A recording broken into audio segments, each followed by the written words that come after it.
ordinateur, moi je l'utilise pas. Je vais mettre mon téléphone juste pour là.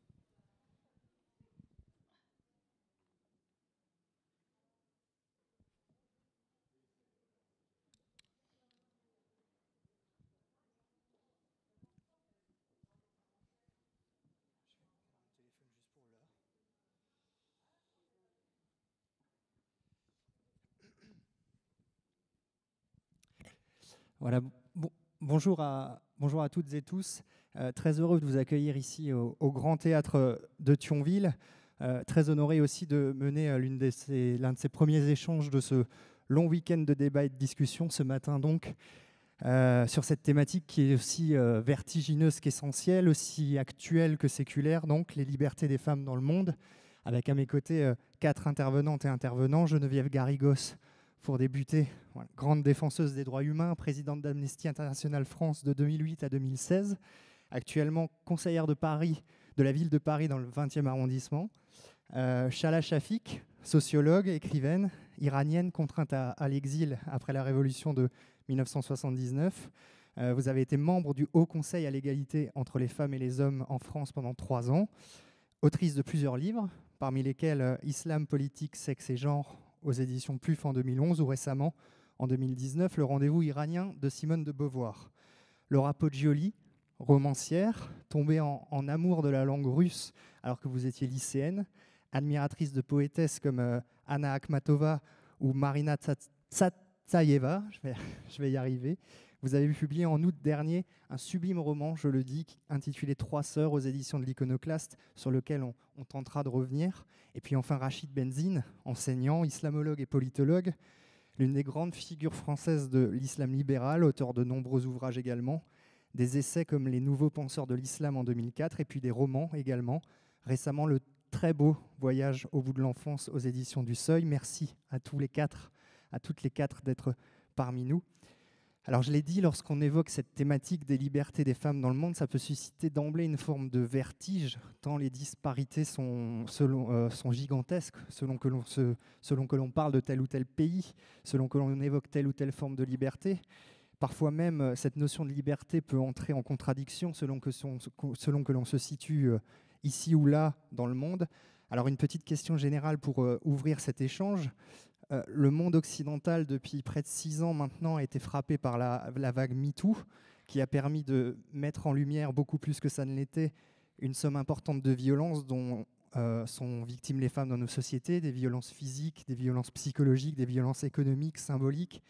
Et dans le même temps, on voit que le droit à l'IVG est sujet à de nombreux assauts de plus en plus virulents aux États-Unis. Ce même débat ressurgit en France, où l'on aspire à inscrire ce droit dans la Constitution parce qu'il s'agit de le protéger et donc parce qu'on considère par nature qu'il est en danger. On constate aussi qu'il y a des reculs dans des pays comme la Pologne, la Hongrie, la Russie. Ailleurs dans le monde, l'Iran est balayé par un vent de liberté et de révolte porté par les femmes, tandis que l'Afghanistan subit une dynamique inverse avec le retour des talibans au pouvoir.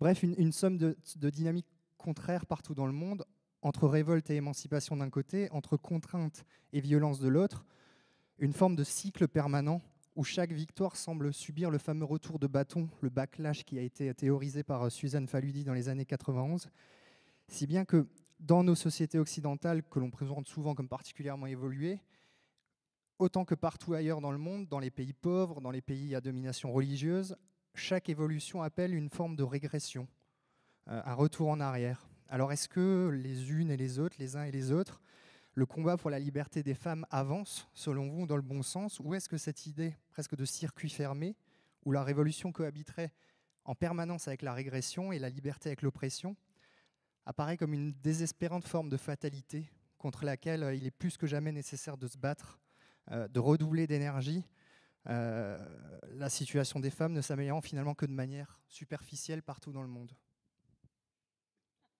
Alors, allez-y, Elisabeth Garrigos, je vous en prie. Oui, bonjour et déjà merci beaucoup pour cette invitation. Et puis, je voulais remercier toutes les personnes qui sont dans la salle. Nous sommes très impressionnés de voir que vous êtes aussi nombreuses et nombreux un vendredi matin. Donc, merci.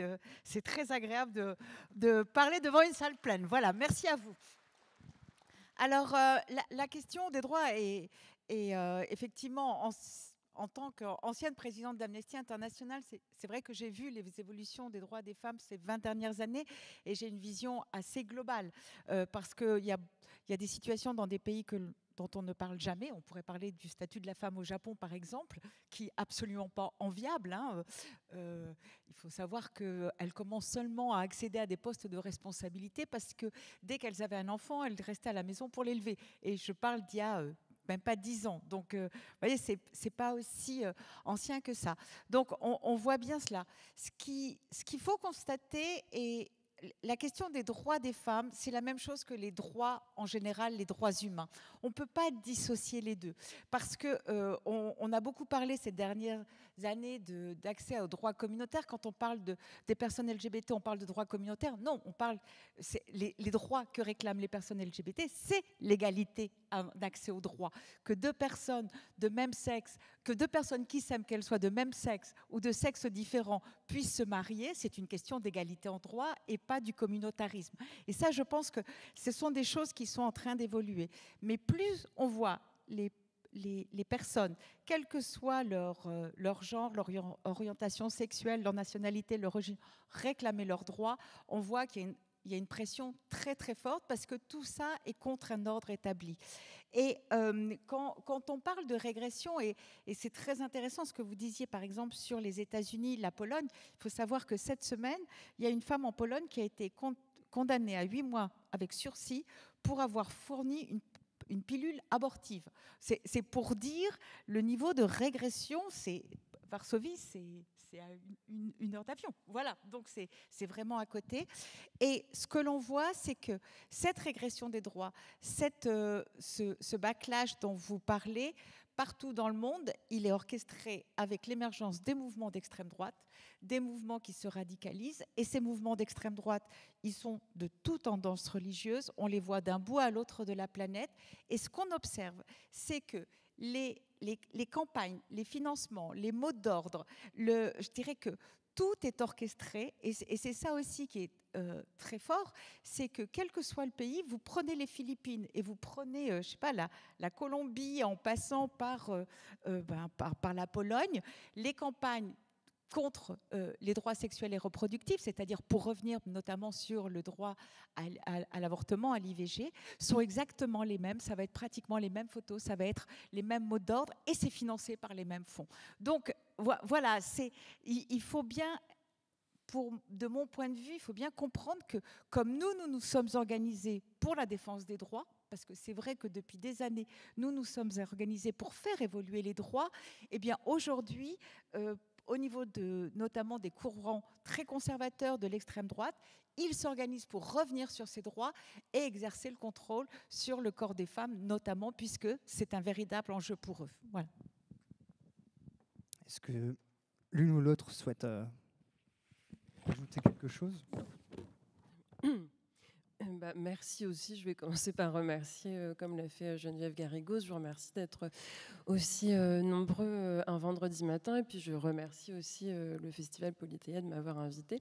Je suis très honorée de participer à cette table ronde ce matin avec des invités d'une si grande qualité. Alors, donc, moi, comme vous l'avez dit, je suis ici parce que j'ai publié mon premier roman l'été dernier aux éditions de l'Iconoclaste, et il s'appelle Trois sœurs, et je suis partie d'un fait divers qui se passe en Russie. Donc, je vais peut-être me permettre, et pour rebondir sur ce que vous venez de dire, Geneviève, de parler un petit peu de ce qui se passe en Russie. Vous évoquiez le mouvement MeToo et tout ce que ça a pu permettre comme évolution chez nous en France, en Occident, notamment au niveau de la libération de la parole. Et moi, ça a été un peu mon point de départ en fait pour mon roman, puisque moi je parle russe, j'ai vécu en Russie, j'y retourne régulièrement, et la dernière fois c'était fin 2019, et on était un petit peu plus d'un an après le mouvement MeToo, et je me demandais s'il y avait eu un écho en Russie, parce que j'en avais pas en fait spécialement parlé pour le moment avec mes amis. Donc j'ai rapidement compris qu'il n'y avait pas du tout eu le même type de libération de la parole que ce qu'on avait pu connaître en Occident, mais surtout qu'il y avait plutôt un mouvement en fait à rebours. Et puisque l'année précédente, complètement à rebours de MeToo, il y a eu en Russie une loi de dépénalisation des violences domestiques et qui s'inscrit justement dans une relation très compliquée, peu schizophrénique avec l'Occident, puisque les courants qui ont porté, alors c'est pas forcément l'extrême droite en Russie, on n'est pas forcément dans la même organisation des forces politiques, mais en tout cas cette dépénalisation des violences domestiques, elle a été portée par des courants très conservateurs en Russie, notamment soutenus par l'Église orthodoxe, etc. Qui en fait, donc qu'est-ce que ça veut dire cette dépénalisation? Ça veut dire que déjà il y avait des violences domestiques importantes en Russie, il y avait très peu de protection des victimes, mais avec cette dépénalisation, eh bien, un homme qui va être violent avec ses enfants, avec sa compagne, il ne va plus encourir de autre chose qu'une amende, en fait, comme pour un excès de vitesse, une amende assez peu élevée. Et encore, c'est sauf cas de récidive ou de blessure grave. Mais pour qu'il y ait récidive, il faut qu'il y ait déjà eu un dépôt de plainte, etc. Et donc, voilà, on est complètement à rebours de ce qui se fait chez nous. Et ces courants qui portent cette volonté de dépénaliser, en fait, ils le font vraiment en disant, voilà, on ne veut pas du tout ressembler à ce qui se fait en Occident. Ce sont des discours qu'on entend beaucoup, du coup, depuis un an, depuis le début de la guerre en Ukraine. Mais bon, moi, j'ai écrit le livre avant, on les entendait peut-être moins. En tout cas, on était moins réceptifs. En Russie, ces courants mettent dans le même sac, en fait, tout ce qui est notre progressisme à nous. Donc, ça va être les droits des femmes, ça va être la lutte pour les droits des LGBT, enfin, ils mettent tout, le mariage pour tous, tout ça pour eux c'est une sorte de symbole de la déliquescence de nos valeurs morales en Occident. Ils se radicalisent en fait eux par rapport à ça. Et voilà, donc c'était le point d'entrée en tout cas moi dans mon travail d'écriture, et puis ça m'a permis aussi de mettre vraiment le doigt sur des chiffres que je ne connaissais pas, puisqu'en Russie on parle quand même de 12 000 féminicides par an, même si en plus les études qui sont menées le sont par des organes d'État, donc c'est certainement sous-estimé, mais une femme sur 4 est victime de violences domestiques en Russie. Voilà, donc c'est vraiment un sujet d'ampleur. Bonjour, donc à mon tour, je remercie les organisateurs et organisatrices de ce festival. Je suis ravie d'être avec vous dans cette table ronde avec les autres, avec vous aussi, et M. Manzin, et voilà. Et je trouve que c'est, si vous voulez, l'introduction que vous avez faite et les interventions me permettent de dire qu'on est dans un sujet très, très complexe. Ça veut dire, le tableau, moi, je le vois toujours comme ça, c'est un tableau qui est à la fois les points d'ombre et les points de lumière. Maintenant, effectivement, aujourd'hui, je suis à la fois iranienne et française après des années d'exil. La France m'a adoptée, j'ai adopté la France. Mais en même temps, il y a une partie de moi qui reste dans mon pays d'origine, et surtout parce que j'écris aussi en persane. Je n'ai jamais cessé d'écrire en langue persane, et donc cet univers langagier me permet de garder l'Iran en moi. Et en même temps, je n'ai jamais cessé de travailler au sujet de l'Iran. Et je suis aujourd'hui, je pourrais dire franchement que je représente un peu ce qui se passe de lumineux et en même temps de très tragique par rapport à la situation des femmes, puisque c'est ça le tableau iranien, c'est le message que la révolution Femmes, Vie, Liberté nous donne. C'est un message d'espoir, c'est un message de lumière, puisque toutes les valeurs, vous l'avez très bien dit et vous l'avez dit aussi, toutes les valeurs qui sont contestées comme occidentales et qui ne sont pas occidentales, bien sûr. L'Occident a été le berceau des révolutions et des évolutions qui ont amené cette valeur, qui ont fait que ces valeurs ont créé des normes. Et parmi ces normes, l'égalité femmes-hommes qui est très importante. Mais ça ne veut pas dire que c'est des valeurs qui sont occidentales et qui ont une identité quelconque. Ce sont des valeurs universelles. Et c'est ça qui se joue en Iran aujourd'hui. C'est ça qui s'est joué, si on revient par rapport à ce que vous disiez sur les révolutions.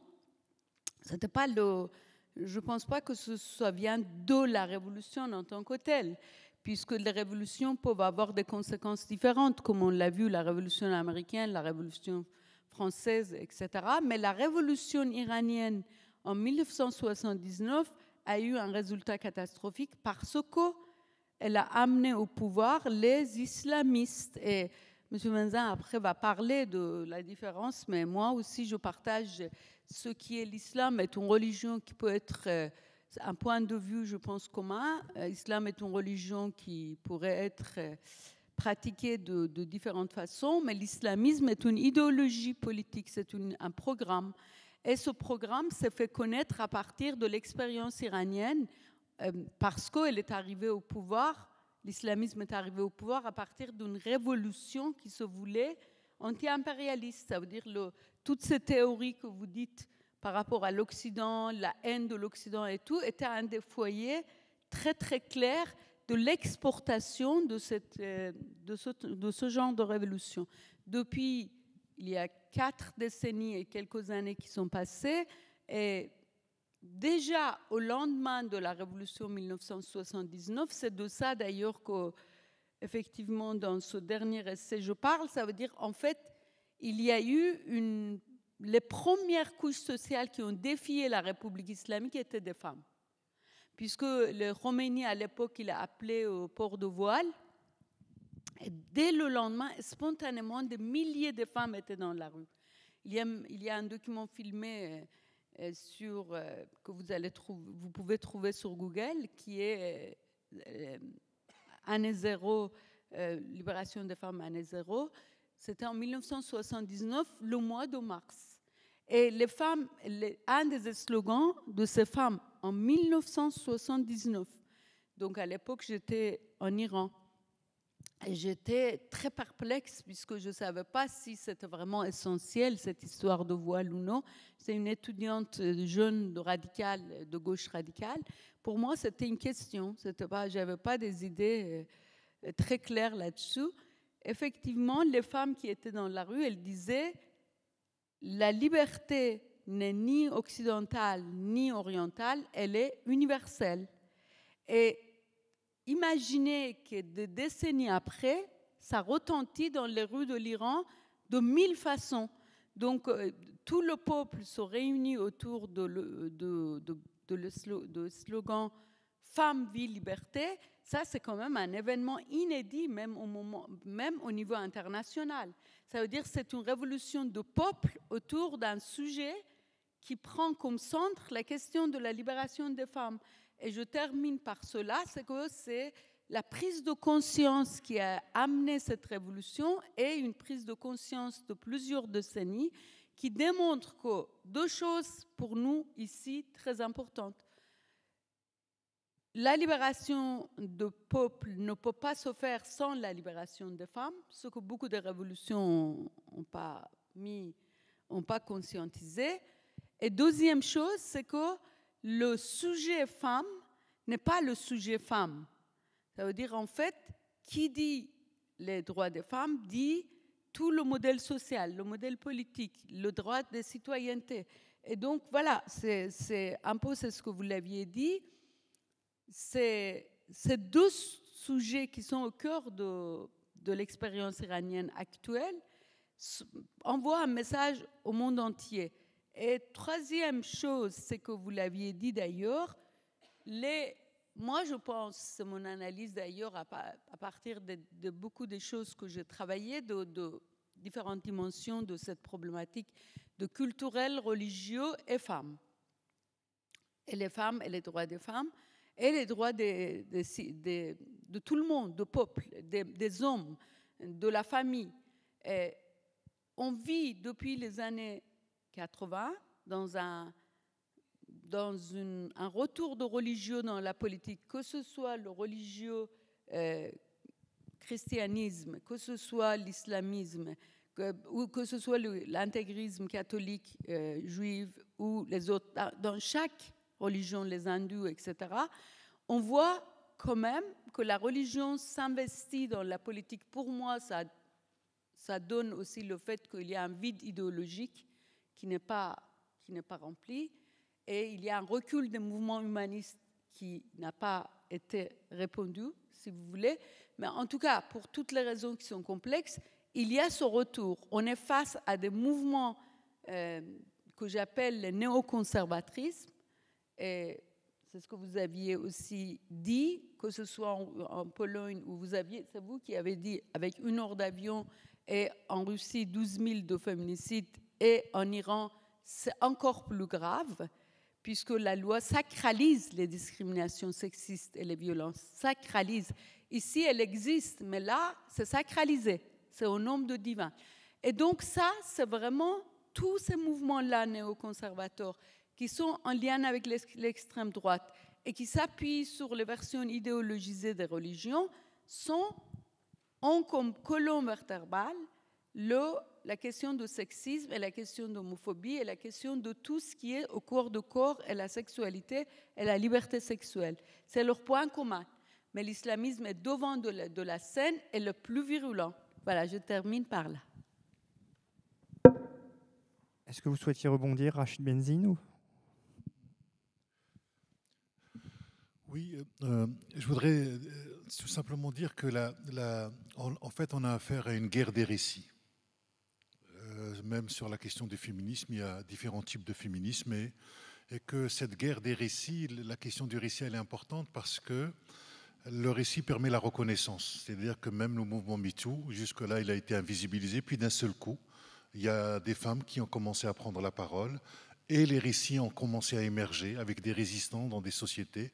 Ces récits ont été reconnus, il y a eu un sentiment d'appartenance, un sens d'expérience de vie d'un certain nombre de femmes à travers le monde et ça a amené au niveau de l'action. Donc c'est pour ça qu'il faut, me semble-t-il, travailler avant tout sur la question du récit parce que la finalité de tout récit, c'est l'action, mais ça pose aussi la question de la temporalité parce que qui dit récit pose la question du temps. Et c'est très important parce que on ne peut pas comprendre les mouvements de régression ou les néoconservateurs si on ne comprend pas la question de la temporalité, qui est, me semble-t-il, fondamentale en termes de perspective d'avenir. D'un seul coup, l'avenir semble être bouché, on est dans un temps qui relève de l'instantanéité et de la réaction, et donc la question de l'émancipation nécessite, me semble-t-il, la question du temps d'un avenir. Or, je dirais, une des fonctions du religieux et des mouvements néoconservateurs, c'est justement de s'appuyer sur des mythes fondateurs qui virent globalement en espèce de, je dirais, de mythologie. Et je crois qu'on ne peut pas comprendre le processus de libération des femmes si on ne comprend pas un autre travail qui est absolument nécessaire, du processus de libération des hommes. Parce que c'est lié, c'est une interaction, me semble-t-il. Et la libération des hommes, elle passe aussi par un certain nombre, me semble-t-il, de déconstruction de normes qui sont liées au patriarcat, au virilisme, parce que justement l'islamisme, c'est une idéologie de la puissance. C'est ça le virilisme, c'est une idéologie de la puissance. Et donc toute la question, c'est comment on déconstruit cette idéologie, me semble-t-il, de la puissance. Et que globalement, ce que j'ai envie de dire, c'est que les textes religieux, il faut les comprendre d'abord, ils sont liés aussi à des contextes parce que c'est très important, ils ne naissent pas n'importe où, ils naissent dans une histoire, dans une culture, dans une langue, dans une anthropologie. Et ensuite, il y a ce qu'en font les hommes à travers les histoires. Mais je dirais n'avoir qu'une lecture religieuse d'un certain nombre de phénomènes en niant complètement les interactions sociales et politiques, c'est à mon avis quelque chose qui risque je dirais, de nous mener globalement dans une impasse. Et qu'aujourd'hui, effectivement, il y a une guerre des normes. Et on le voit bien même dans la société française, lorsqu'il y a eu le mariage pour tous, on a vu d'un seul coup, je dirais, des gens qui se sont dit, fondamentalement, c'est quand même notre conception normative du mariage, de ce qu'est la famille qui est remise en cause. Mais je crois qu'il faut aller beaucoup plus loin, c'est-à-dire qu'à partir du moment où dans une société vous acceptez le mariage pour tous, ça veut dire que même l'institution doit être transformée. C'est-à-dire que la norme de l'institution change. Et donc, je crois qu'on ne peut pas, me semble-t-il, penser cette question de libération des femmes, des hommes, sans penser la question du changement structurel des institutions. Donc, il y a une nécessité, me semble-t-il, de la penser. Et on voit bien que les récits qui émergent aujourd'hui, ne serait-ce que par exemple en France, vous avez le récit féministe, le récit décolonial, le récit social, le récit globalement je dirais, sociales et autres. Et aussi, vous avez aussi le récit religieux. Et donc, on a du mal à voir émerger un espèce de récit qui nous donnerait envie de nous embarquer dans ce phénomène, je dirais, de processus je dirais, quelque part de libération. Mais je crois qu'il serait, à mon avis, une erreur de penser la liberté des femmes ou le processus de libération sans penser les processus de libération des hommes d'un certain nombre de normes. Je crois que fondamentalement, c'est absolument lié. Ça, on va y revenir sur ce point-là. Je voulais aborder l'élément qui, moi, me semble central quand on parle de la libération des femmes, c'est la question du corps. Toujours le corps. Un corps que l'on cherche à exploiter, à cacher, à trop montrer, à maîtriser, à utiliser, à violenter. Je crois que c'est le cas dans l'ensemble des cultures à travers le monde et à travers l'histoire. On a évoqué l'IVG aux États-Unis, on a évoqué le Japon, on a évoqué la Russie, on a évoqué l'Iran. Dans un tout autre domaine, moi j'ai appris cette semaine par exemple que les autorités chinoises, très récemment là, ont interdit aux jeunes filles l'exercice de ce que l'on appelle le live shopping. C'est une sorte de téléachat 2.0 sur Internet, sous prétexte qu'elles y vendaient de la lingerie et qu'elles se mettaient en scène pour le faire. Et ça plonge visiblement de nombreuses jeunes chinoises dans la précarité parce qu'Internet leur permet aussi une sorte d'émancipation. Les garçons peuvent continuer à se montrer en caleçon, les filles n'ont pas le droit de montrer un soutien-gorge. En France aussi, pour parler de la France, on tente de se défétrer de ce débat contradictoire entre la dissimulation du corps, par exemple sous le voile, et puis cette idée de porter une tenue inappropriée quand une jeune fille montre son nombril. On est un petit peu dans ce débat contradictoire. Alors, tout ça tourne toujours autour de la question du corps. Est-ce que si on devait condenser d'une formule peut-être l'objectif des combats féministes depuis qu'ils existent et où qu'ils soient, ça pourrait être faire advenir un monde où les femmes ne soient plus définies par leur corps? Est-ce que la liberté passera avant tout, ou passe avant tout d'ailleurs, par une réappropriation absolue et totale des femmes et par les femmes des dimensions incarnées de leur existence jusqu'au plus intime d'elles-mêmes? Geneviève. Oui, et juste, si vous me permettez de revenir juste un petit peu sur le sujet précédent, sur la question du récit, parce que c'est majeur, la question du récit. Le récit dont nous avons hérité, moi je suis née en 55, donc c'est vraiment le récit dont j'ai hérité, c'est celui du 19e siècle. C'est celui qui vient appuyer à la fois l'émergence du capitalisme, le colonialisme, etc., et qui va mettre le corps des femmes sous corset. Parce que c'est le contrôle total et qui va invisibiliser les femmes. Et aujourd'hui, ce que cherchent à faire les féministes, après avoir, en tout cas en France, effectivement, ce que vous dites, moi je suis arrivée, j'ai quitté l'Argentine en 1974, au moment des dictatures, donc le régime nous imposait à nous, nous interdisait la mini-jupe, etc., parce que c'était de la dégénérescence. C'est toujours très intéressant de voir cela. Je suis arrivée en France, c'était l'époque où on jetait pratiquement les soutiens-gorge, on a eu la pilule, on a eu l'avortement et on a eu la liberté du corps. Mais on l'a cru. Et la liberté du corps n'est pas tout. C'est vrai qu'on veut nous contraindre par le corps parce qu'on sait que par la maternité, on va contraindre les femmes, c'est-à-dire qu'elles rentrent dans une... En tout cas, ça aussi, c'est un narratif construit. On rentre dans la dépendance, on a besoin d'être protégé. Autre narratif qui est construit, la femme serait vulnérable et donc il faut la protéger, hein, comme avec le Titanic, les femmes d'abord, voilà, sauf quand même les femmes de ménage qui étaient en 3e classe. Bon, il faut quand même pas exagérer, mais c'est vrai qu'il y a tout un narratif qui a été construit au 19e siècle sur la vulnérabilité, sur la fragilité des femmes. Et sur le fait qu'elle ne produisait rien, qu'elle n'avait pas de place en politique, qu'elle n'avait pas de place dans les grandes écoles, etc. Il faut revoir ce que ça a été. Que la libération du corps des femmes par rapport à la sexualité a été perçue par les hommes aussi comme le fait qu'ils pouvaient disposer plus facilement de nous, puisqu'avant, il fallait quand même qu'ils nous épousent, hein, s'ils disposaient de notre corps. Voilà, c'était ça aussi la libération de la sexualité. Le seul problème, c'est que quand ils se sont rendus compte que cette liberté, on la prenait à notre compte et que ce n'était pas pour leur liberté à eux, mais que c'était celle que l'on revendiquait, c'est là où ça posait un problème. Et quand je parle d'invisibilisation, je saute un peu du coq à l'âne, mais parce que quand on parle du backlash, etc., justement par rapport à ces narratifs et la visibilisation, ce qu'on voit aujourd'hui, alors il y a ce qui se passe en Iran. Mais il ne faut pas oublier que quand Trump est élu, aux États-Unis, les très grandes manifs qui s'opposent à Trump, ce sont des manifs des femmes avec les petits bonnets roses, etc., parce qu'elles savent que leurs droits vont être attaqués. Quand il y a la campagne où Bolsonaro va être élu au deuxième tour, eh bien, qui sort? Les femmes sortent par millions dans les rues au Brésil pour dire non à Bolsonaro. Et quand il y a la question de l'avortement en Argentine, les femmes, là encore, sortent par millions dans la rue. Et ce qui est très intéressant, et je m'arrêterai là aussi par rapport à cette... On a toujours caché les femmes qui se battent. Aujourd'hui, elles se montrent, et elles l'affirment, et elles l'affichent, et elles n'ont plus peur de cette vulnérabilité qui nous a été intellectuellement et imposée par le narratif. On n'a plus peur de ça. Et ce qui est très intéressant, et bon, moi aussi qui ai vécu depuis les mouvements révolutionnaires en Amérique latine à ce qui se passe aujourd'hui, ce que je vois, et je vous rejoins, c'était dans les années 50, et ça c'est l'héritage du 19e siècle, les mouvements de contestation, les mouvements révolutionnaires, c'était des idéologies politiques. Aujourd'hui, les mouvements, ce sont des aspirations. Moi, je ne parle même plus de valeurs, mais je parle d'aspiration à la liberté, par aspiration à l'égalité. Parce que c'est des aspirations, c'est porté par les femmes, par les jeunes, par les personnes LGBT, par les peuples autochtones, par les minorités, etc.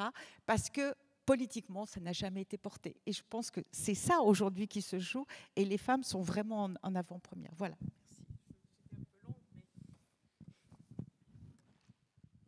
Laura. Oui, du coup, je vais rebondir, vous terminez, Geneviève, vous parliez d'idéologie politique. Et donc, si je peux me permettre de revenir à la Russie, ça a joué un rôle très important dans le rapport des femmes russes à leur corps. Et pour rejoindre votre question, on est dans quelque chose de très différent. Et je ne sais pas si ça se retrouve en fait dans d'autres pays dans le monde, à part ceux qui ont un héritage communiste, puisqu'en fait, en Russie, pendant toute la période soviétique, les femmes russes avaient une égalité, vraiment une égalité... en tout cas dans les textes et dans leur... et ça s'est exprimé, je pense, aussi dans leur façon de leur relation avec leur corps, leur façon de s'habiller. Puis dans le travail, les femmes soviétiques, elles pouvaient occuper les mêmes emplois que les hommes, même des emplois très difficiles, comme de construire des chemins de fer. Moi, il y avait vraiment une égalité, en tout cas, à ce niveau-là. Elles ont eu le droit de vote beaucoup plus tôt. Voilà. Et après, par rapport à leur corps, et moi, c'est quelque chose que j'ai ressenti quand je suis allée vivre là-bas, quand j'étais étudiante, elles s'habillent vraiment comme elles veulent, elles peuvent mettre des choses très courtes, il n'y a pas du tout d'harcèlement de rue en Russie. Moi, en tout cas, j'en ai absolument pas du tout vécu. C'est une expérience personnelle, mais j'en ai reparlé depuis que j'ai écrit mon livre avec d'autres Françaises qui ont vécu là-bas, qui ont vraiment le même sentiment. Donc, je pense qu'il y a vraiment, en fait, dans l'espace quand même public, quelque chose... d'assez, en tout cas de différent, d'émancipation. Voilà, il y a une émancipation à ce niveau-là. Mais en revanche, dans l'intime, et là on en revient encore, mais vraiment dans le foyer, dans la cellule familiale, là le corps des femmes en Russie est violenté, mais de façon vraiment extrême, puisqu'on a une femme sur 4 qui est victime de violences domestiques en Russie. Et ça, alors je ne sais pas exactement, moi je ne suis pas essayiste, je ne suis pas politologue, je suis romancière, mais dans mon livre je me suis un petit peu interrogée là-dessus, sur ce rapport à l'intimité en Russie qui est très très particulier. Et donc, il y a eu ces 70 ans de communisme totalitaire pendant lesquels... finalement, il y avait une toute petite cellule intime. C'était, vous savez, les gens vivaient dans des appartements communautaires, des communales qui, les familles donc partageaient salle de bain, toilette, cuisine avec d'autres familles. Il y avait juste un tout petit espace. Et en fait, dans cet espace-là, finalement, je pense que l'égalité ou homme-femme n'est jamais allé jusque-là, puisque les femmes continuent à s'occuper de la majorité des tâches domestiques, et les violences domestiques ne se sont absolument pas arrêtées, peut-être parce que c'était le seul espace où les hommes pouvaient exercer une forme de domination quand dans le reste de la société tout était contrôlé, je ne sais pas, mais en tout cas l'égalité et l'émancipation qu'on pouvait voir à d'autres niveaux de la société n'est jamais arrivée à ce niveau-là.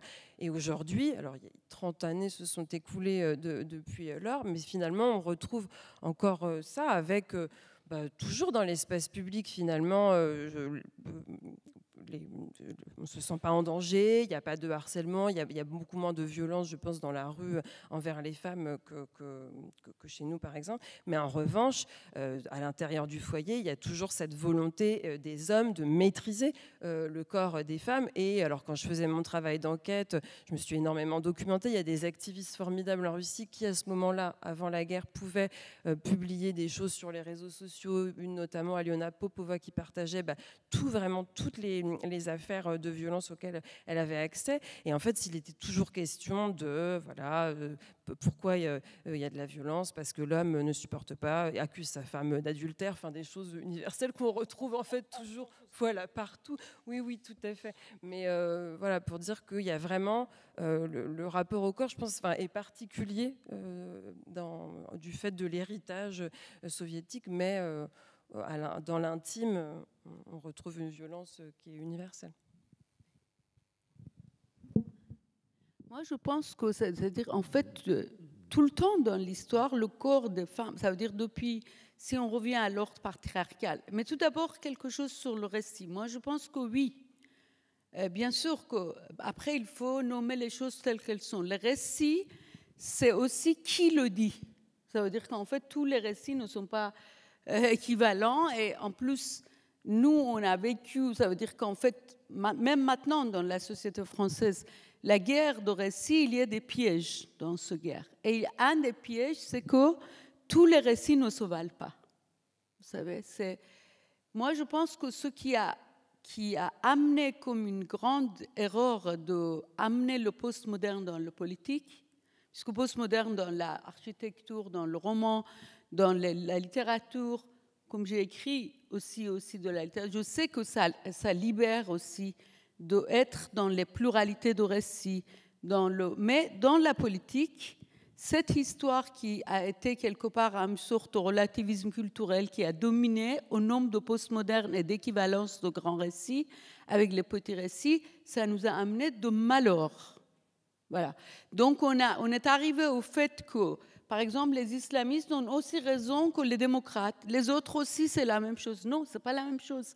En vérité, le récit politique, le récit idéologique n'est pas la même chose que le récit personnel.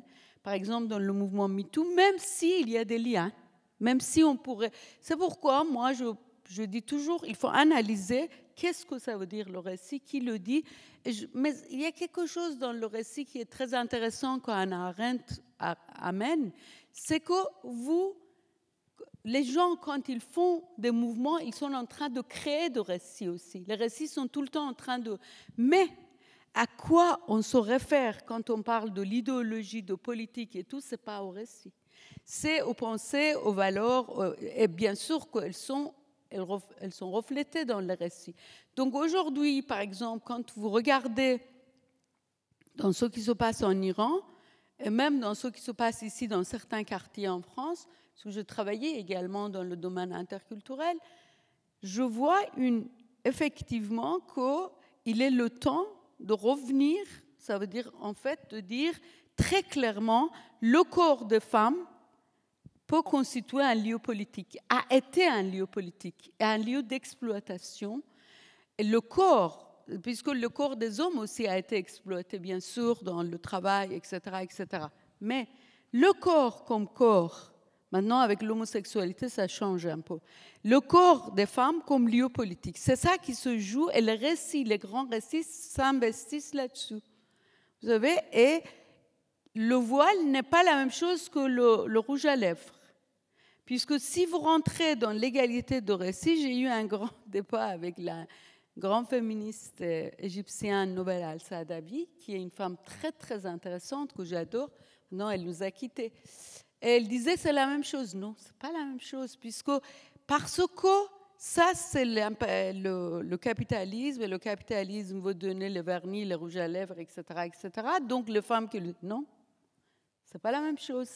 Si vous voulez, quand vous analysez le phénomène de voile, tel que nous l'avons vécu en Iran, et après, même ici, on le vit dans certains quartiers, ce fait est d'identifier le corps de femme comme un corps distinct et sous l'emprise de tel et tel, et je pense pas qu'il y ait un récit religieux.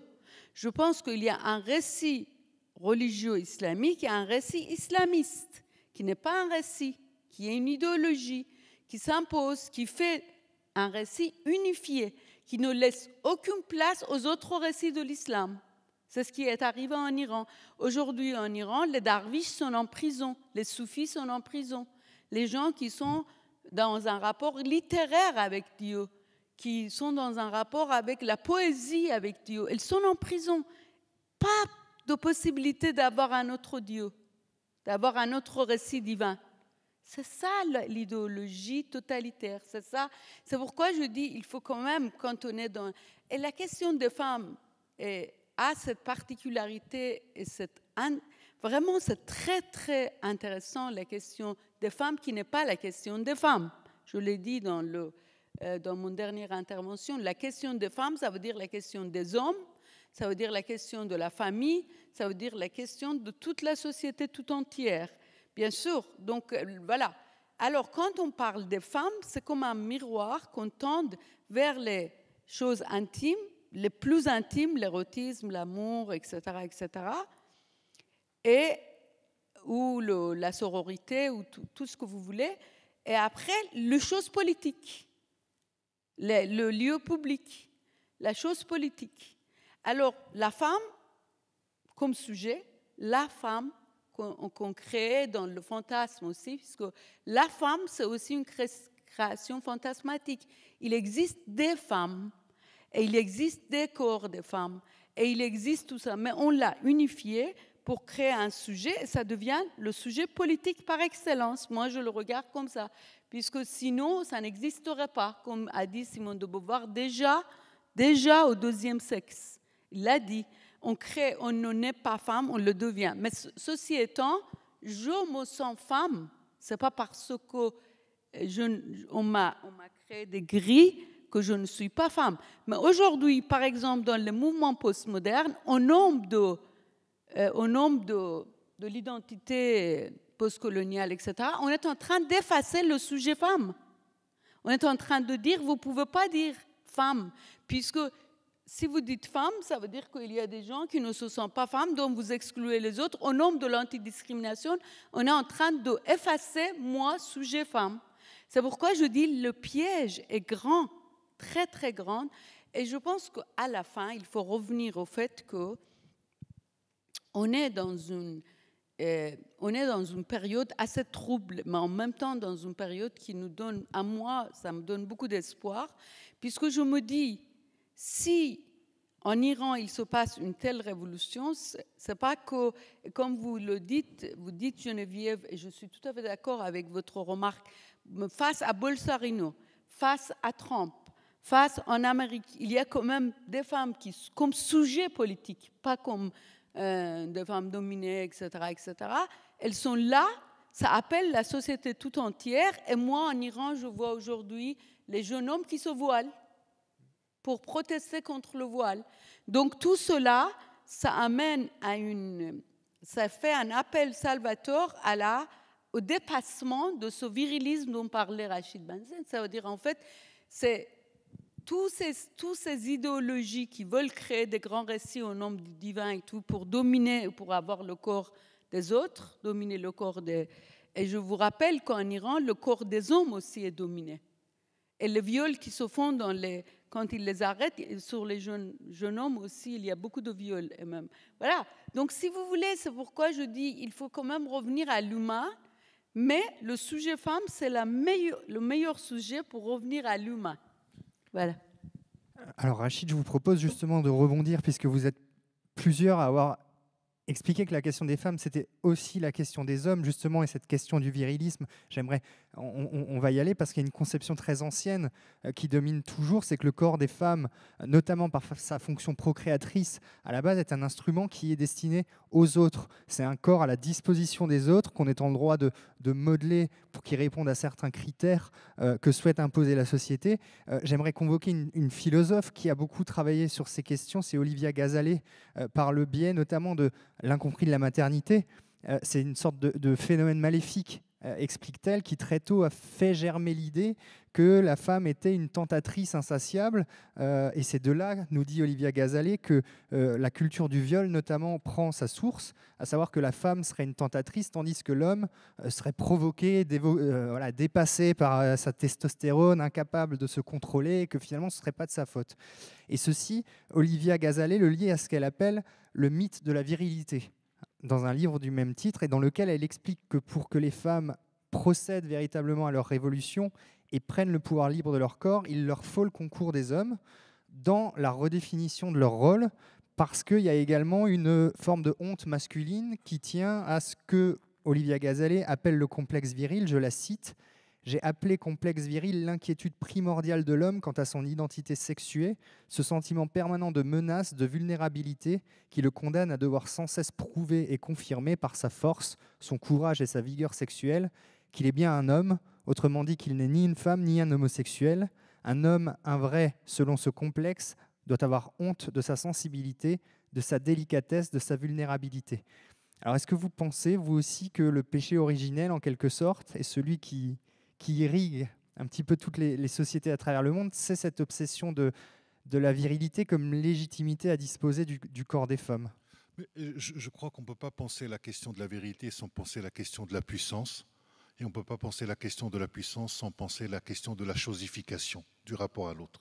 Parce que globalement, historiquement, c'est plutôt l'idée, on n'est pas globalement dans une espèce d'intersubjectivité interpersonnelle, on est dans des phénomènes, on va chosifier le corps des femmes.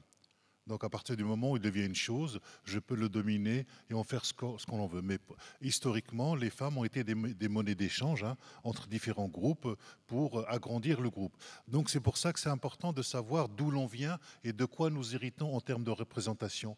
Et que ces récits dont nous parlons tout à l'heure façonnent nos représentations, et ces représentations façonnent nos croyances dans notre rapport au monde et aux autres, parce que le récit permet une interprétation de soi, du monde et des autres. Et il suffit de changer le récit en termes de représentation de croyances pour que les modalités de l'action deviennent beaucoup plus importantes. C'est pour ça que cette question du corps, elle est absolument politique. Et je crois qu'il faut absolument bien comprendre que cette question du corps, c'est une question de société. Ce n'est pas simplement les femmes d'un côté et les hommes de l'autre, c'est en même temps, c'est les relations entre la famille, entre l'institution politique, entre globalement toutes les institutions. Donc c'est un problème systémique. Ça, je crois que c'est quelque chose d'important de bien le comprendre. Après, ce que je crois, c'est qu'il faut qu'on arrive à sortir de notre conception un peu ethnocentrée pour essayer de regarder ailleurs qu'est-ce qu'il se passe. Alors, on peut effectivement avoir une grille, je dirais, de domination, de pouvoir très foucaldienne, très bourdeusienne, etc. Mais ce qui est très important, me semble-t-il, c'est de savoir, dans ces espaces où il y a de la domination, dans ces espaces où il y a du pouvoir, qu'est-ce que font les hommes et les femmes là-dedans et les usages. C'est-à-dire que globalement, alors j'irai beaucoup plus du côté de Michel de Certeau, l'invention du quotidien, c'est-à-dire comment ces femmes résistent au quotidien et qu'est-ce qu'elles invoquent comme processus de libération. Et je crois qu'il faut être attentif là-dedans, sinon on risque de plaquer complètement des grilles de lecture qui ne fonctionnent pas. Or, aujourd'hui, toutes ces sociétés, dans un contexte de mondialisation, elles voient ce qui se passe de l'autre côté. Et c'est parce qu'elles voient de l'autre côté qu'il y a autant de résistance, notamment dans ces sociétés, parce que globalement, elles ne veulent pas être touchées.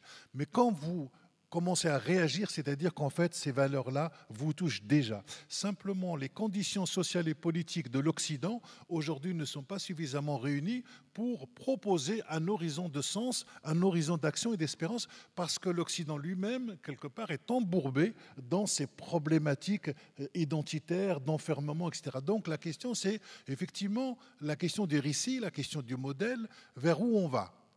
Et lorsqu'on voit un peu ce qui se passe en France, lorsqu'on voit un peu ce qui se passe en Occident en termes d'horizon politique, ça devient, me semble-t-il... L'Occident n'est pas un. Non, mais j'y arrive, j'y arrive. Bien sûr, dans tout ce que je dis, vous mettez de la pluralité partout. À partir des sciences sociales, on met. Mais il y a quand même, me semble-t-il, des représentations qui me semblent un peu, je dirais, fondamentales. Donc, ce qui se passe autour de cette question des femmes, effectivement au pluriel, c'est d'abord une lutte pour la reconnaissance. et lutte notamment pour la question de la dignité. Parce que globalement, dans des éléments de déni de reconnaissance, c'est-à-dire que la violence faite aux femmes introduit automatiquement une mort sur le corps et une mort psychologique, le fait de ne pas être considéré d'un point de vue juridique comme égal aux hommes, c'est la mort sociale, et que de cette mort psychique plus la mort sociale, le mépris et l'humiliation n'est jamais très loin. Et on voit bien que historiquement, les humiliations préparent toujours les violences de demain. Donc il suffit de voir une société pour voir comment elle traite les femmes, pour savoir comment elle va traiter ce qui est de l'ordre de l'altérité, ce que ça veut dire globalement les autres minorités. Et c'est cette question qui est, me semble-t-il, posée, et je le redis, la question des femmes ne peut pas se poser en dehors de la question des hommes. Et ça va ensemble. Et donc toute la question, c'est comment on libère les hommes, on libère de ces injonctions de virilité, on les libère d'un certain nombre de choses. Et que le vrai travail, si on a envie, mais je le dis dans le monde arabe, hein, pour aller beaucoup plus vite, c'est qu'on pourrait aller beaucoup plus vite dans le monde arabe si on acceptait d'abord de libérer les hommes. Parce que sinon, la libération des femmes, ils la voient comme quelque chose qui est contre eux, et donc ils vont absolument résister. Et donc, en termes de stratégie politique, libérer les hommes permettra d'ouvrir globalement l'avenue, je dirais, à ces femmes qui sont déjà elles-mêmes dans ce processus de libération. Alors, juste avant de vous permettre de rebondir toutes les trois, juste un petit mot. La question de poule. Juste un petit mot, Rachid, subsidiaire, avant de permettre à nos trois invités de rebondir. Vous parliez de récits. Vous avez écrit plusieurs romans dans lesquels, si je ne me trompe pas, vous prêtez systématiquement votre voix à des héroïnes, et qui a précisément dans cette voix celle de l'homme qui écrit donc tout en prêtant sa voix à une femme. Est-ce qu'il y a un souhait d'extérioriser ce qu'on considère par construction historique sociale comme une part de féminité? Est-ce que précisément par cette démarche bien particulière, vous avez un désir par l'écriture, par la littérature, de déconstruire tout un imaginaire qui valorise cette virilité? Et est-ce que, le cas échéant, très modestement, hein, vous avez l'impression de participer en tant qu'homme à cette forme de mouvement d'émancipation pour les femmes, comme pour, voilà, en quête de symbiose entre la masculinité et la féminité? En tout cas, ce processus d'émancipation, je le vois déjà en cours dans le monde musulman. Alors, il rencontre des résistances, mais c'est une donnée sociale avec laquelle il va falloir faire. Il y a eu ce qu'on appelait les soulèvements arabes, ce qu'on appelait les printemps arabes, où il y a eu déjà quelque chose qui relève d'une émancipation. J'ai écrit un texte qui s'appelle « Dans les yeux du ciel », c'est l'histoire d'une prostituée pendant les révolutions arabes. Et ça commence par « Il n'y a pas de Roméo sous ma fenêtre et je ne suis pas Juliette ». Vous voyez, donc c'est une femme qui raconte à travers son corps toute la question du pouvoir et des violences. Et quand je rentre dans la peau, en tout cas d'un point de vue de la narration, quand j'emprunte cette voix d'une femme, en fait, pour moi, ce qui me semble fondamental, c'est la question de l'altérité. Et parce que j'ai en horizon un ouvrage de Paul Ricoeur sur lequel j'ai beaucoup travaillé, c'est-à-dire qui s'intitule « Soi-même comme un autre ». Vous voyez, donc c'est cette idée de l'identité qui me semble fondamentale, mais que si on ne peut pas, me semble-t-il, comprendre cela si on n'accède d'abord pas à la question de l'altérité en soi. Ça, c'est quelque chose qui est fondamental, et cette altérité en soi, c'est ce qui permet de compliquer les intrigues du récit. Parce qu'il n'y a pas qu'un seul récit, il n'y a pas une seule manière. C'est pour ça que je dis que pour nous en sortir, il faut compliquer les intrigues et honorer les conflits, parce que ce sont des changements de société qui sont profonds. Et toute la question, c'est que nous n'avons pas encore le modèle vers lequel nous allons. Et que c'est un modèle qui se construit et qui rencontre énormément de résistance. Mais que la question des femmes, je terminerai là-dessus, la question des femmes, notamment dans le monde musulman, pour la question du rapport aux vêtements, le voile, c'est la question de la porosité. C'est-à-dire qu'à travers la femme se pose la question de la porosité, le nous et le eux. Et dans toute l'idéologie que j'ai étudiée, l'islamisme ou Daesh, c'était d'abord cette obsession de la pureté. Cette obsession de la pureté qui peut aller jusqu'à la purification, jusqu'à l'effacement des corps. Parce qu'il partait de ce principe en termes de représentation que les femmes étant le lieu de la porosité, donc elles peuvent être contaminées par d'autres groupes et contaminer le groupe. Vous voyez, donc on est vraiment dans cette obsession autour de la pureté. Je vous en prie, Geneviève. Oui, excusez-moi, je suis un peu en dissonance parce que là encore, c'est nous par rapport aux hommes, ou les hommes par rapport à nous. Moi j'aspire à être un être humain en tant que tel et pas par rapport à un autre. Et c'est là où je suis un peu dérangée parce que ça fait des années et des années qu'on nous dit qu'on ne pourra pas sans les hommes, qu'on ne pourra pas libérer les femmes sans les hommes. Or, si on attend les hommes, on ne sera jamais libéré parce que derrière, il y a d'autres questions qu'on n'a pas abordées comme la question économique. Il faut voir que la femme est une main-d'œuvre économiquement très accessible et très abordable, d'où les inégalités de salaire, d'où le fait qu'elle s'occupe des enfants, qu'elle s'occupe de la maison. Donc la femme est une main-d'œuvre qui a été longtemps gratuite. Cette question économique n'est pas des moindres. L'autre aspect aussi que je voulais souligner, c'est que effectivement, la notion de le récit comme quoi nous sommes vulnérables, pour moi, est en miroir par rapport à un autre récit qui, moi, m'a été inculqué. Et là, je prends mon cas personnel. Moi, j'ai été élevée au fin fond de l'Amazonie, dans un couvent, tout ce qu'il y a de plus catholique, intégriste, etc. Je vais venir sur un sujet qui est d'importance majeure, dont on parle aujourd'hui, c'est la question des règles. Et c'est très intéressant parce que quand on m'a expliqué ce que c'était que les règles, eh bien, c'était Ève qui payait chaque mois le fait qu'elle ait tenté Adam, qui a mangé la pomme. Et à cause de lui, ils sont sortis du paradis. C'est-à-dire, c'est le récit. Et à travers cela, ce qu'on voit, c'est la peur de la femme. Parce que, et c'est pour ça que je disais que c'est en miroir par rapport à ce récit qu'on nous donne de vulnérabilité. Mais en fait, les hommes ont peur des femmes. Et il y a cette peur. Et cette peur, on l'a vu, ce qui est très intéressant, ça a été le phénomène des bûchers de sorcières, dont on commence seulement aujourd'hui à explorer ce que ça a été dans l'Europe, et que ça a été jusqu'au XVIIIe siècle dans certains pays, dans les pays scandinaves, etc., où les femmes, dès lors qu'elles étaient seules, qu'elles étaient veuves, etc., étaient considérées comme des sorcières. On a l'image de Jeanne d'Arc comme si c'était mythologique, mais il faut voir ce que ont été les bûchers de sorcières. S'il y avait une vache empoisonnée, s'il y avait ceci, c'était la faune des femmes, et on a brûlé des femmes. Et parce qu'on avait peur d'elles, parce qu'à l'époque, les femmes soignaient, parce qu'à l'époque, les femmes effectuaient des métiers d'hommes, parce que ce qu'on considère être des métiers d'hommes. Voilà. Et donc, et aujourd'hui, la question pour nous, et là j'ai aussi un deuxième point de désaccord, ce n'est pas d'être reconnu. Nous, on se connaît, on existe.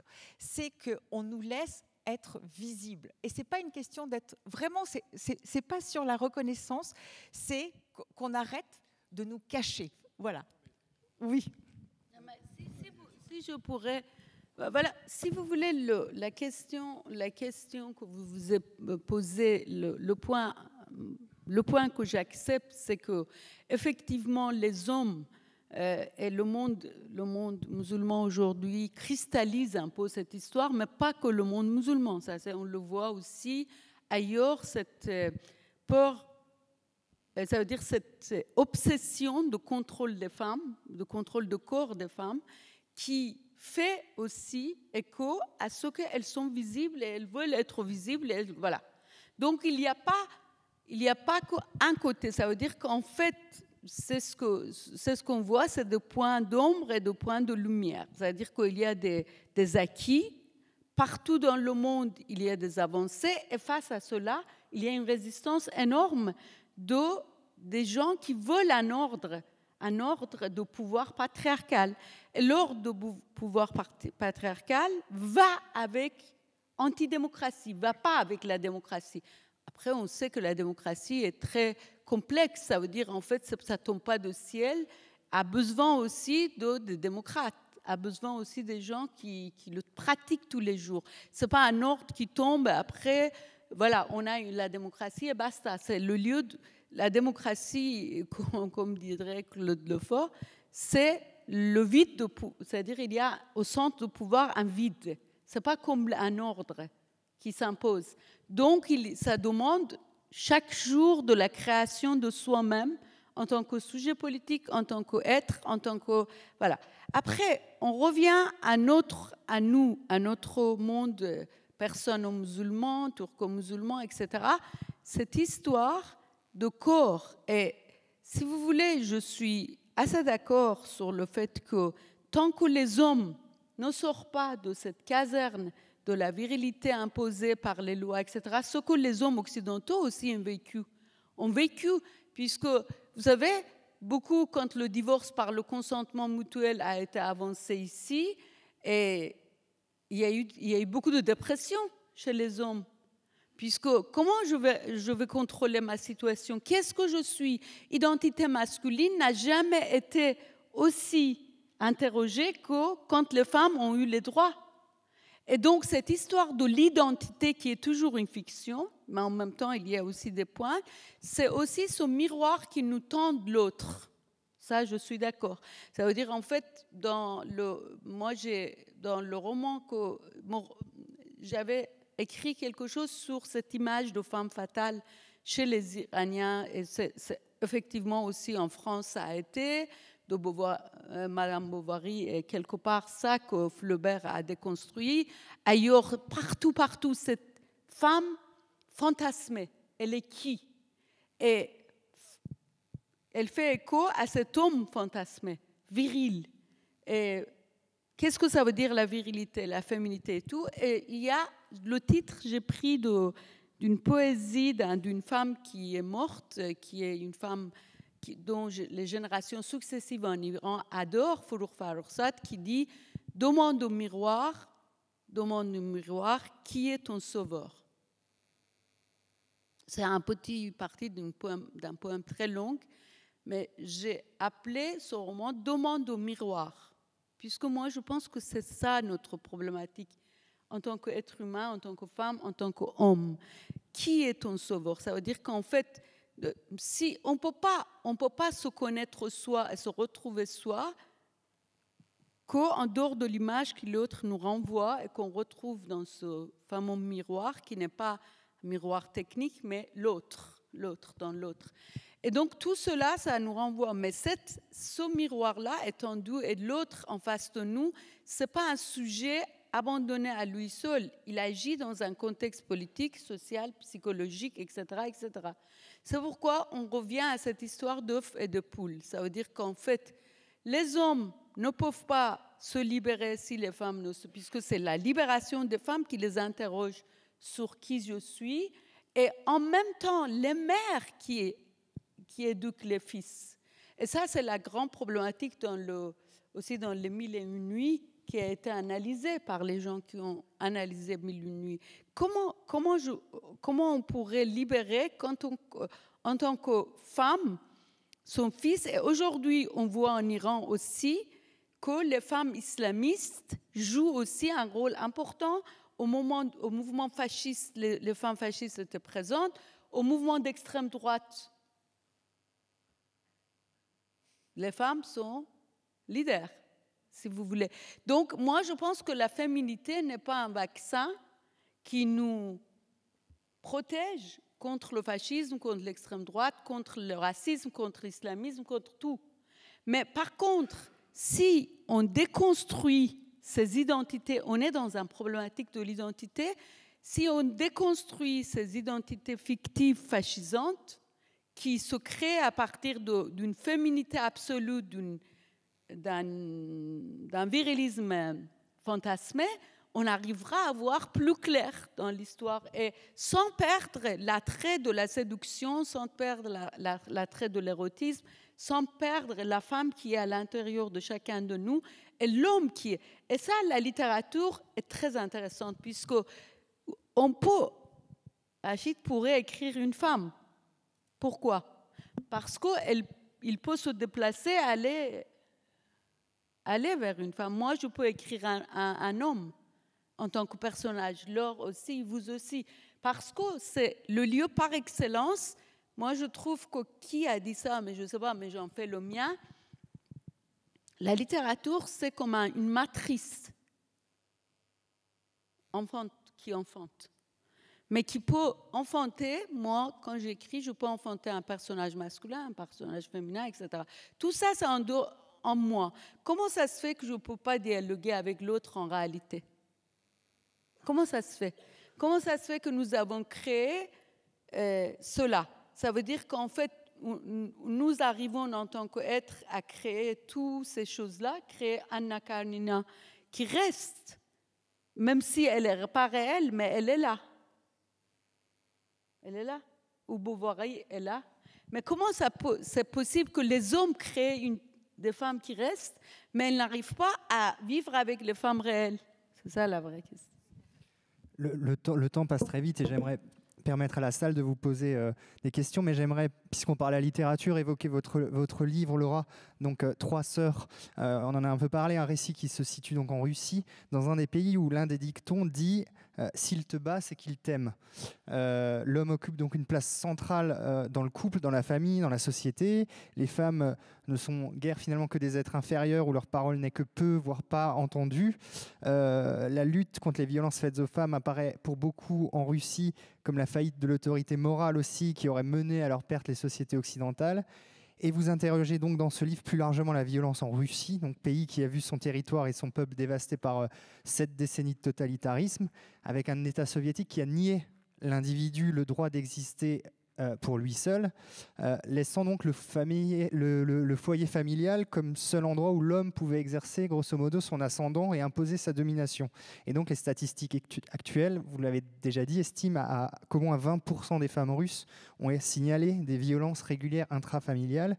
Et vous décrivez donc un éventail de violences qui sont faites aux femmes dans le cadre domestique, des plus symboliques aux plus criminelles. Parler de violences faites aux femmes, c'est toujours aussi parler de l'intime. Et lorsqu'une femme commence à parler d'intime, d'expérience personnelle, c'est très souvent considéré comme une forme d'exhibition. Moi, je pense au récit récent de Florence Porcel, accusatrice de Patrick Poirot d'Arvor, avec qui j'ai pu dialoguer il y a quelques semaines, qui a sorti un livre Honte, dans lequel elle explique que le viol est l'un des seuls faits de notre vie pour lequel c'est la victime qui est en position de honte plutôt que le coupable. Et c'est quelque chose que la société préfère garder dans l'ombre. C'est une autre manière encore d'enfermer les femmes dans le silence, dans une forme de silence. Et votre livre, en ce sens, moi, m'a paru comme une libération de ce point de vue, une ouverture assez extraordinaire sur le monde. Est-ce qu'il y a chez vous cette idée que mettre en lumière l'intime des femmes, l'intimité dans le foyer, l'intimité dans la famille, en Russie bien sûr, mais aussi partout ailleurs, et puis nos autres invités pourront rebondir, est aussi une nécessité pour briser le silence dans lequel le prétexte du foyer sert à maintenir les femmes dans une forme ancestrale d'enfermement et de silence, une forme de décalage entre le dedans et le dehors qui convient aussi de combler pour peut-être contraindre nos sociétés à repenser des mécanismes sociétaux plus larges qui maintiennent inégalité et violence. Oui, merci. Je ne sais pas si j'ai compris exactement la question. La question de l'intime, pour faire... Oui, dans ce livre, justement, je voulais... parler de la problématique des violences domestiques, donc une problématique d'ampleur en Russie. Moi, la Russie, ça me touchait parce que j'ai vécu en Russie et parce que j'ai vécu aussi moi-même une situation de violence en fait avec un jeune Russe avec lequel j'ai vécu une histoire d'amour là-bas. Donc c'est pour ça en fait que j'ai eu envie de raconter cette histoire avant tout. Et en fait, j'ai découvert un fait divers, donc l'histoire de trois sœurs, Christina, Angelina et Maria, donc Ratchatourian, qui ont tué leur père un soir de juillet 2018. Et en fait, elles étaient victimes de violences domestiques absolument terribles. Très vite, c'est révélé dans la presse. Il y a un écho médiatique très important parce que elles subissaient des sévices terribles. Et donc, c'est un écho à cette dépénalisation des violences domestiques dont je parlais tout à l'heure.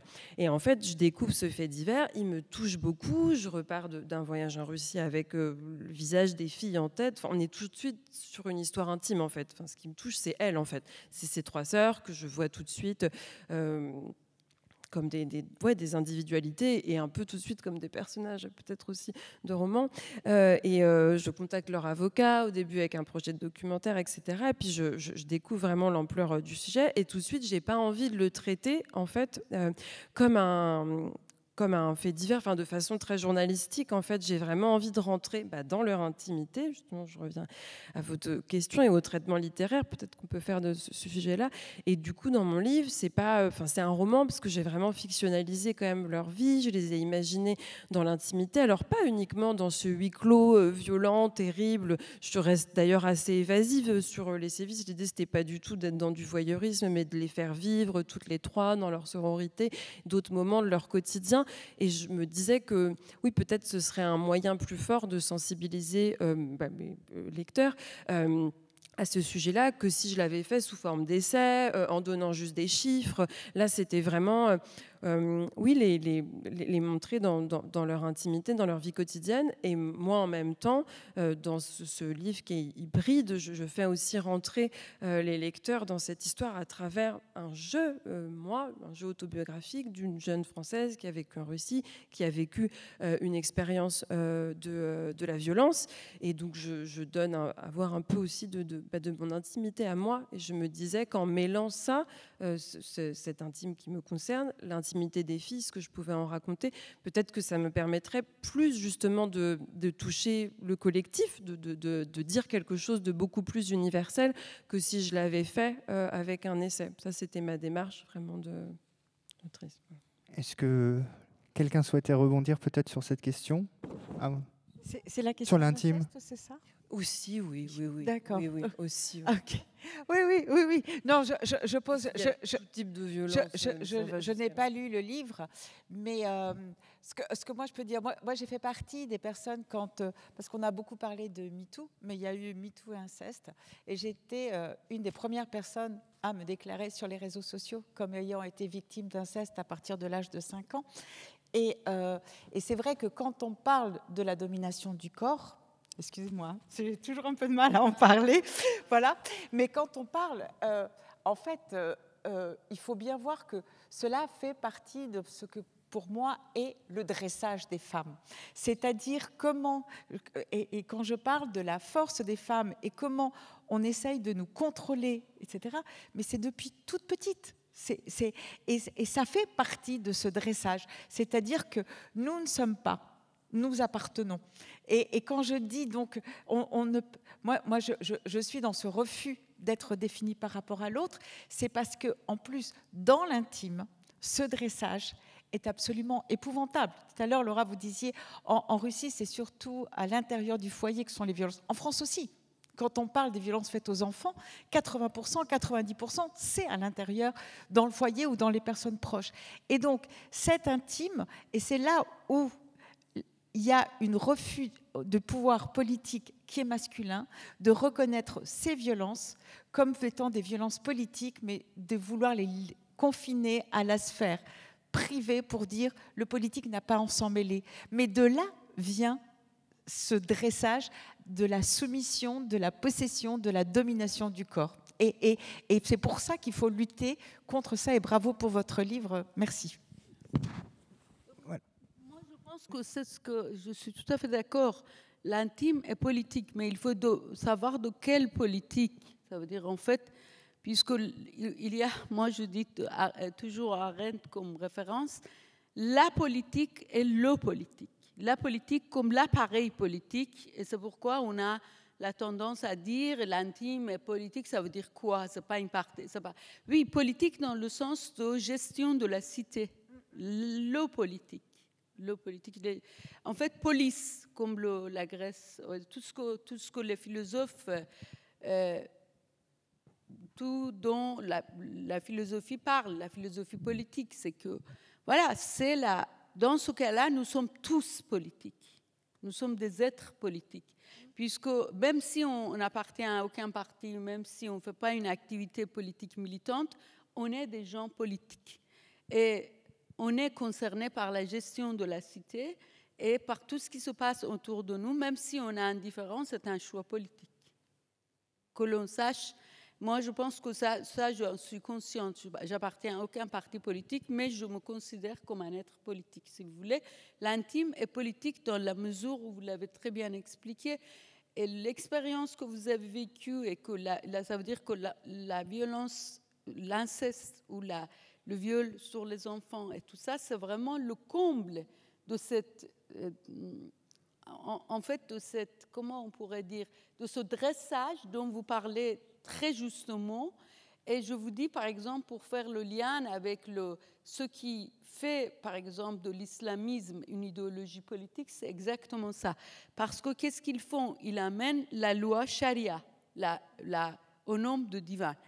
Le divan n'est jamais venu sur la terre pour dire ce qui est dans l'ouvrage de Dostoïevski, Les Frères Karamazov, on voit dans une scène le Jésus qui vient on imagine qu'il vient dans un marché et le curé de coin qui le connaît et qui l'arrête. Puisque moi, mon pouvoir, où est-ce que ça va? Ou vous avez, par exemple, dans le monde, dans la littérature qui circule dans le monde musulman, le personnage de Nasr ad-Din Hajj, qui est un humoriste. On dit que la caricature n'existe pas. Si, ça a toujours existé. Aujourd'hui, il existe aussi. Mais si vous voulez, lui, il fait des histoires, petites histoires, des récits humoristiques qui ont été d'ailleurs traduits en français très, très bien. Et il dit un jour où le mullah était allé sur une pile de Coran dans une bibliothèque puisqu'il donnait des cours, et l'autre lui dit « Mais tu n'as pas peur de monter, puisqu'il ne faut pas monter, il ne faut pas piétiner le texte sacré. » Il dit « Depuis que je suis mullah, c'est au Coran d'avoir peur de moi. » Non, mais c'est exactement ce que raconte Dostoïevski dans cette scène de Frère Karamazov. Si vous voulez, c'est la même chose, c'est la question de pouvoir. La question de pouvoir. Et ce pouvoir d'avoir sur un enfant, sur une femme, sur un homme, sur les autres, donc c'est au cœur de politique. La politique, c'est le sujet de pouvoir. Donc si vous voulez, les islamistes, ce qu'ils font, ils prennent la loi, ils disent c'est la loi divine, et après, par exemple, en Iran, ils ont créé toute une pyramide de pouvoir où la base, par exemple, dans le fascisme hitlérien, la base, c'est la race. C'est sur la race juive. Ils font du judaïsme une race, et après, voilà, ils l'excluent de l'humanité. Donc ça, c'est une histoire unique, presque, dans l'histoire de l'humanité. Mais c'est un fascisme vraiment qui est un laboratoire pour comprendre la violence extrême dans la politique. Mais passons. Pour l'islamisme, c'est le sexe. En fait, c'est la base, ce n'est pas la race. Ce n'est pas comme pour le stalinisme, c'est la classe sociale, c'est la classe prolétaire. Ce n'est pas ça, c'est les femmes, c'est le sexe, c'est le sexisme. Mais sur cette base, il crée toute une pyramide qui domine tout le monde. À la fin, sur la tête, c'est le leader suprême religieux qui est aujourd'hui contesté en Iran avec les pires mots salaces. Vraiment, c'est que les caricatures de Charlie Hebdo à côté, c'est rien du tout. Si vous voulez, c'est ça qui se passe. Ça veut dire qu'en fait, le peuple iranien a compris que la base, c'est ça. C'est pourquoi les hommes viennent avec la femme dire « femme, vie, liberté ». Puisque femme, parce que tout ce système, c'est sur cette histoire de dressage depuis l'enfance, dans la famille, avec le système familial dit islamique qu'ils veulent. Et ça, c'est ce dressage. Vous voyez, après, les chiens sont interdits aussi, puisqu'ils ne sont pas halal. Alors, si vous voulez, c'est ici, dans certains patriarcats, on peut avoir un chien, mais ici, ce n'est pas possible. Dans la famille, ceci étant, les Iraniens le font et ils se photographient avec les chiens aussi, avec les roubans, les papillons, etc. Tout ça, tout devient politique. C'est que s'il y a une société où même respirer devient politique, voilà. Et ça, on voit clairement intime et politique. Dans la société iranienne, par exemple, où on pousse au comble cette domination au nom de Dieu. Et bien sûr que c'est politique, mais ce n'est pas dans le sens de l'appareil politique. On ne va pas politiser l'intime, puisque ça va être l'aide, ça va être, voilà, on ne va pas contrôler l'intime des gens. Mais l'intime est politique parce que nous sommes des êtres politiques. Et s'il y a une libération, il faut que ça vienne par là aussi. Voilà, je vous propose une petite dizaine de minutes d'échange maintenant avec la salle. Je vous remercie déjà tous les quatre pour cet échange. Et je signale en attendant que vos livres sont en vente tout de suite à la sortie de la salle, également pour une petite séance de dédicace. Donc voilà, ça ce sera à l'issue de cette petite dizaine de minutes d'échange que je vous propose. Si vous avez une question, n'hésitez pas. Là-bas, sur la gauche.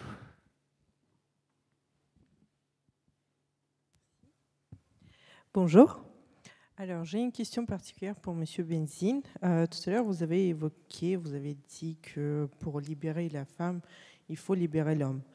D'après vous, votre expérience et votre domaine, je voudrais savoir, en fait, qu'est-ce qui manque à l'homme moderne pour être libre.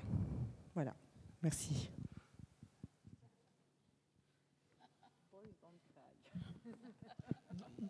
Ce que j'ai essayé de dire, c'est qu'il y a une dialectique. On ne peut pas penser, me semble-t-il, la libération des femmes sans penser la libération des hommes.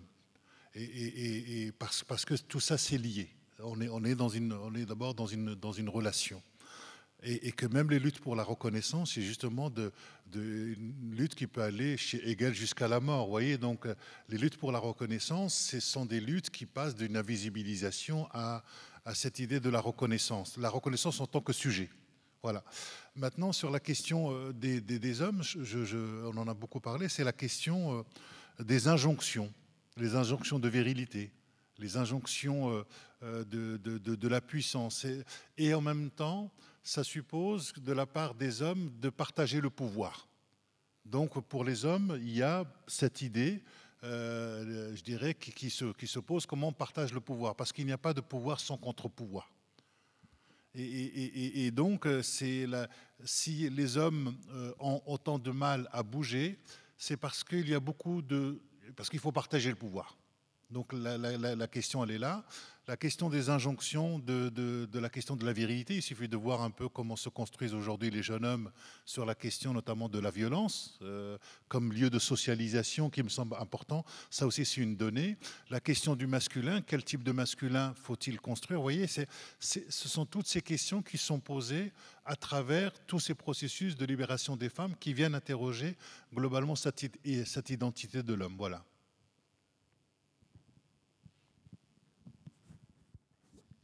Bonjour. Alors, moi, j'aurais voulu savoir, parce que vous avez commencé quasiment tous avec le rejet occidental, donc qu'on peut voir notamment en Afrique avec le rejet des militaires. Alors, je voulais savoir comment influer sans se faire rejeter par taux de courant au niveau international. Sur le sujet des femmes, par exemple, on peut voir que le fait que ce soit l'Occident qui soit pionnier en la matière, on a un rejet total dans l'Orient. Madame a donné un exemple avec la Russie. Donc comment, en fait, nous devons nous positionner pour ne pas se faire rejeter, mais influencer quand même? Si je puis me permettre, il y a une instrumentalisation de tout ça. Et le fait qu'on présente ça comme du rejet, il faut voir que ce n'est pas du rejet de tout le monde. Parce que les aspirations dont on a parlé sont très largement répandues. C'est un rejet qui est utilisé et exploité à des fins de propagande. Et les Russes sont extrêmement forts là-dessus. On le voit très bien. Aujourd'hui, vraiment, il y a une surexploitation, surtout en Afrique, il y a une exploitation de ça. Mais là, on retombe aussi sur les questions de pouvoir. C'est-à-dire que même en Afrique, moi, je travaille beaucoup aussi avec des pays comme la Guinée, le Burkina Faso, etc., où sont remis en cause les questions des mariages forcés, des mariages précoces, la question des mutilations, les mutilations génitales féminines, etc. Les hommes perçoivent ça comme une perte de pouvoir. Et donc, quand vous avez des gens qui viennent vous expliquer que ces valeurs, d'accord, ce que ces femmes sont en train de porter, c'est la dégénérescence qui vient de l'Occident, c'est, permettez-moi, voilà, c'est du pain béni. C'est-à-dire qu'ils s'en emparent tout de suite et ils disent, vous voyez, il ne faut pas comme ça. J'ai commencé en parlant de la question des personnes LGBT et de l'homophobie. Ce qui est très intéressant, c'est que l'homophobie, la pénalisation de l'homosexualité est arrivée en Afrique avec les colonisateurs français et surtout britanniques. C'est eux qui ont introduit cette notion de pénalisation dans les codes des pays africains. Aujourd'hui, l'homosexualité, la dépénalisation, la pénalisation de l'homophobie est perçue comme quelque chose qui vient de l'Occident. Alors que vous voyez comment c'est retourné. Mais derrière, il y a des courants, et c'est ce que je disais aussi au départ, il y a des courants de propagande qui utilisent tout cela et qui s'enchaînent. En contrepartie, et là aussi on le voit pour parler de l'Afrique, les femmes, elles se battent contre ça. Il faut voir les associations de femmes qui sont en train de monter, qui s'organisent, et c'est impressionnant. Donc, c'est pas aussi... Ils l'utilisent dans un sens, mais il y a les contre-courants derrière, comme partout. Mais oui, Peut-être pour rebondir, effectivement, en Russie, cette espèce de discours autour de l'Occident, il est véhiculé par le pouvoir et par des courants traditionnels, mais à côté, comme le disait Geneviève, il y a des femmes qui se battent, alors, qui le faisaient énormément avant la guerre en Ukraine, en utilisant notamment les réseaux sociaux, qui étaient, je parle au passé malheureusement, un espace de liberté important. Tout à l'heure, je citais Aliona Popova, qui avait créé une association, Teni Adna, qui faisait un travail formidable sur les réseaux sociaux, mais il y en avait d'autres. Un certain nombre sont partis là, depuis la guerre en Ukraine, mais elles faisaient des choses formidables. Il y avait des hashtags, notamment le hashtag « Je ne voulais pas mourir » et Yanira Tilaomirat, où elles s'étaient maquillées comme si elles avaient été battues pour dénoncer les violences domestiques en réaction à l'affaire des 3 sœurs Hatchatourian dont je parle dans mon livre, mais pour demander au contraire une législation protectrice des personnes victimes de violences. Les avocats de ces 3 sœurs, c'est aussi des grands défenseurs des droits des femmes. Enfin, il se passait énormément de choses. Moi, je ressentais même, j'avais l'impression, peut-être parce que j'étais trop baignée aussi que je lisais trop les activistes, mais j'avais l'impression qu'il se passait vraiment quelque chose en Russie avant la guerre. Mais là, effectivement, depuis 1 an, il y a un durcissement et les femmes sont toujours les premières victimes en fait et de la guerre. Et là, dans cette guerre-là, elles le sont en Ukraine puisqu'il y a des sévices, des viols qui sont pratiqués par les soldats russes, mais elles le sont aussi en Russie parce que leurs droits du coup se restreignent, parce qu'elles ont perdu cet espace notamment de liberté qui était les réseaux sociaux, et puis parce que les hommes qui sont à la guerre aujourd'hui vont revenir à la maison et ils seront certainement violents. Mais je pense que une des pistes, ça veut dire en fait ce qui aujourd'hui l'Iran pratique, les jeunes Iraniens ou les autres, et depuis certains temps, nous pratiquons de manière générale même. Moi, je pense que, vous savez, j'ai jamais pensé au fait de mon identité iranienne ou française avant d'arriver en exil. Ça veut dire que c'était tellement clair. C'est-à-dire, j'ai même pas pensé qui je suis en termes de l'identité nationale, entre guillemets. Mais c'est ici que j'ai commencé puisque je n'ai jamais cessé à écrire en langue persane, et tout en rentrant dans la langue française que je ne connaissais pas du tout, j'ai appris ici, j'ai commencé à écrire, et par l'écrire que j'ai appris cette belle langue, telle que j'ai appris, j'ai encore des défauts, effectivement, et si vous voulez, là, j'ai compris qu'il n'y a pas, ça veut dire qu'en fait, pendant longtemps, par exemple, j'écrivais les textes littéraires seulement en langue persane pour garder quelque part ce côté de Iran à moi, intime, etc., etc. Et après, quand les nouvelles ont été traduites en français et j'ai eu des dialogues avec les lecteurs et lectrices, j'ai compris que c'était vraiment bête comme distinction. Et il fallait que je puisse avoir aussi ce dialogue sur cet aspect-là, puisque mes essais, je les écrivais en français, la littérature. C'est pourquoi je dis que c'est très complexe, même pour une certaine personne que je sois ou pour le peuple. Et donc, effectivement, petit à petit, j'ai commencé à comprendre qu'il n'existe pas de frontières. Ça veut dire qu'en fait, les êtres humains, c'est pourquoi vous comprenez très bien un écrivain japonais ou une écrivaine japonaise qui est traduite, sinon ça n'aurait pas été possible de se comprendre. Si on était tellement différents et si l'Occident était une chose, Orient était une chose, comment on pourrait faire ce dialogue? Tout cela, toutes ces identités sont instrumentalisées, comme dit Geneviève, à des fins politiques ou à des fins sociales, etc. Une des pistes sur lesquelles on peut travailler pour faire tomber, ça veut dire pour déconstruire ces clichés, c'est d'ailleurs aller dans le fond des littéraires et artistiques de tout pays. Par exemple, en Iran, vous voyez que ce geste j'ai écrit quelque chose dans Le Monde, vous pouvez trouver l'article dans mon site, sur ce geste, les femmes qui coupent les cheveux, qui est un geste de deuil, et qui est devenu un geste universel puisque tout le monde a commencé pour solidarité. J'ai trouvé les choses dans la littérature ancienne de l'Iran. Et je trouvais les choses dans la poésie. J'ai trouvé les choses en fait, il y a une dimension tellement multiple et tous les désirs d'émancipation, de liberté, d'égalité, de l'amour, de la haine, c'est des fonds partagés de l'humanité. Donc ça ne peut pas venir que de l'Occident. C'est ça qui est quand même très... C'est-à-dire le fait qu'un enfant, une enfant qui est objet de violence, elle vit la même chose. Finalement, quand on va au fond des situations extrêmes, que ce soit l'amour, la haine, etc., on vit la même chose. Donc, ce n'est pas possible que ces valeurs viennent que de l'Occident, puisque ces valeurs ne sont pas... Même en Occident, aujourd'hui, il y a les gens qui sont contre les valeurs démocratiques. Elles sont là.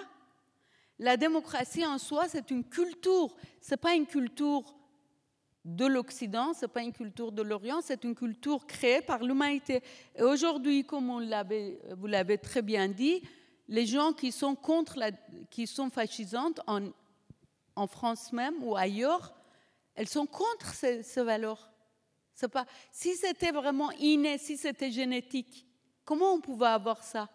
Et en Afrique, il y a des gens qui sont pour ces valeurs. En Iran, il y a des jeunes qui donnent leur sang pour cela. Donc, ce n'est pas une question d'Orient, Occident. C'est tellement évident quand je le dis comme ça, mais les propagandes sont faites de telle façon que ces évidences sont complètement camouflées. Et c'est sur ça qu'il faut travailler, sur les évidences. Et avec les récits, avec les choses qui existent au sein de ces pays. L'Afrique, moi, j'ai aussi lu les écrivains africains, aussi les Russes, aussi que j'ai cités. Donc, on est dans une culture commune avec. Donc, moi, je pense qu'on n'aura pas de problème si on travaille sur cette interculturalité et transculturalité.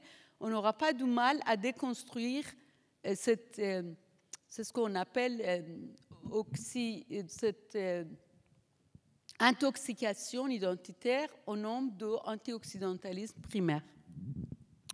Voilà, je vous propose, si vous souhaitez continuer à échanger avec nos invités, de le faire individuellement pour la séance de dédicace. Je vous rappelle que les livres de l'ensemble de nos intervenants sont disponibles à la sortie. Je vous remercie, Geneviève Garrigos, Laura Poggioli, Shala Shafik, Rachid Benzine. Merci à toutes et tous et bonne suite de ces journées de débat et d'échange. Merci beaucoup. C'était passionnant.